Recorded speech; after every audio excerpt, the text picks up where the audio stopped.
I want to talk about a classic mistake GCSE students make in their poetry analysis when it comes to their power and conflict poetry essays. But to be honest, this mistake is also seen in unseen poetry. Now, what is this mistake, you might be asking? This is a mistake that most GCSE students don't even know that they're making. And this is their inability to distinguish between structure versus form.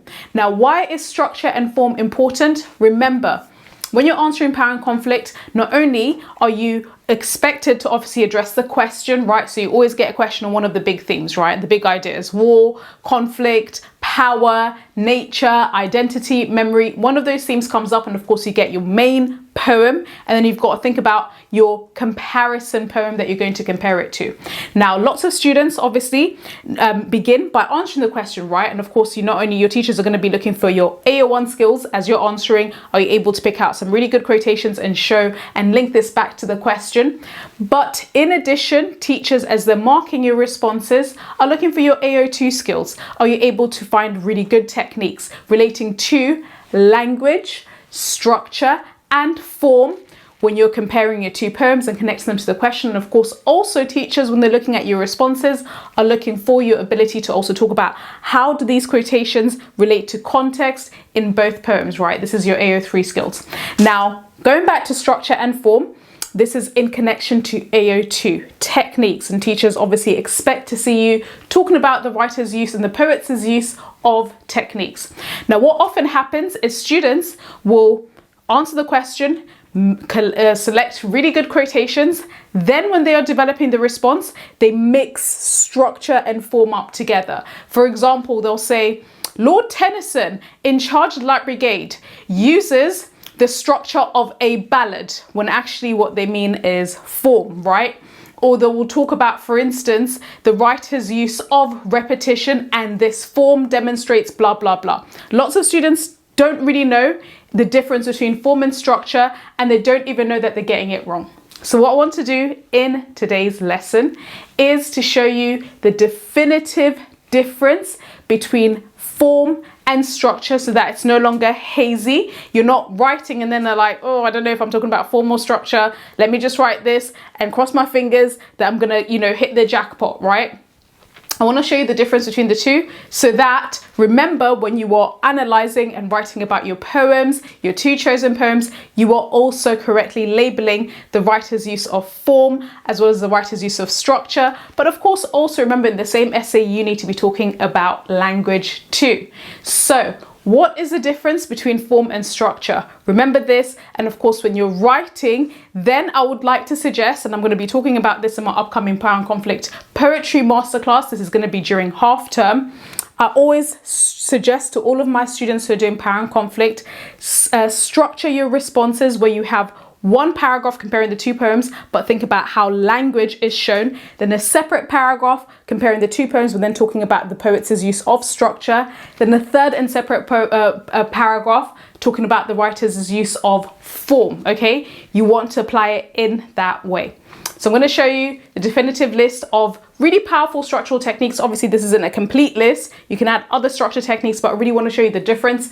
And then I'll go over form and then explain the difference, so that now, going forward, you're able to correctly label the two. And most importantly, especially with form, which is what a lot of students really struggle with, you're able to also correctly label form. So I'm going to start with structure, which most of you are probably familiar with in terms of these techniques. Structure is how the poem is laid out, okay? And in terms of structure, obviously, if you talk about the poem's beginning, middle, and end, or even the poet's use of repetition, or the poet's use of caesura versus enjambment. Obviously, remember that caesura, if there's any punctuation in the middle of a sentence, that's caesura, whilst enjambment is when there's no punctuation at the end. And of course, volta. All of this is powerful structural techniques. Remember that volta is a turning point. Really powerful technique to do with structure. But don't talk about volta and then say, the writer uses this form. This is structure. Now, how is this different to form, okay? Now, when it comes to form, when you are talking about how the poem seems visually to us as readers, okay?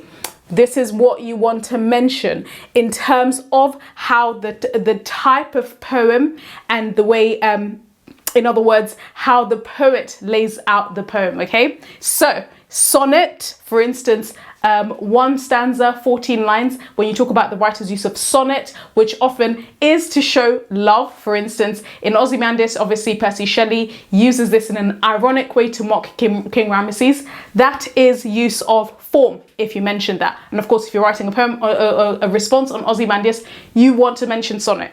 Also, ballad. This, for example, is used by Lord Tennyson, okay? So again, this is a really powerful form, and of course, ballads are used to celebrate the main subject of the poem. So for example, in Charge of the Light Brigade, the brigade that charged and fought really bravely, this is the British brigade, is celebrated by Lord Tennyson. Another really powerful piece of form, which we see in, for example, My Last Duchess, is dramatic monologue.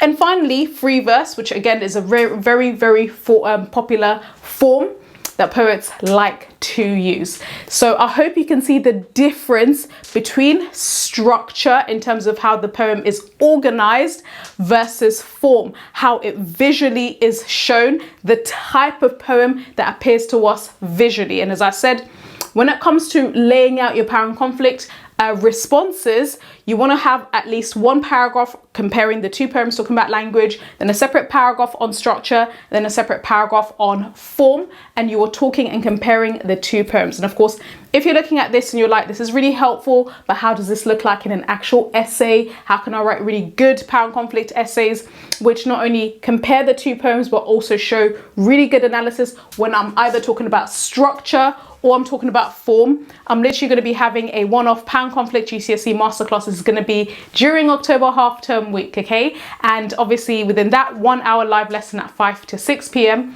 I'm not only going to be going over a GCSE grade 9 model answer that you can use to revise from, but also I've created a 3-page cheat sheet with literally all of the main quotations that you need to know for all 15 poems, as well as the themes and context that you can remember in a really easy, quick way. And lots of students who've joined in that class in the past have not only turned to these model answers and cheat sheets for the mocks, but in the final GCSE exam. So of course, I hope to see you there, and thanks so much for watching.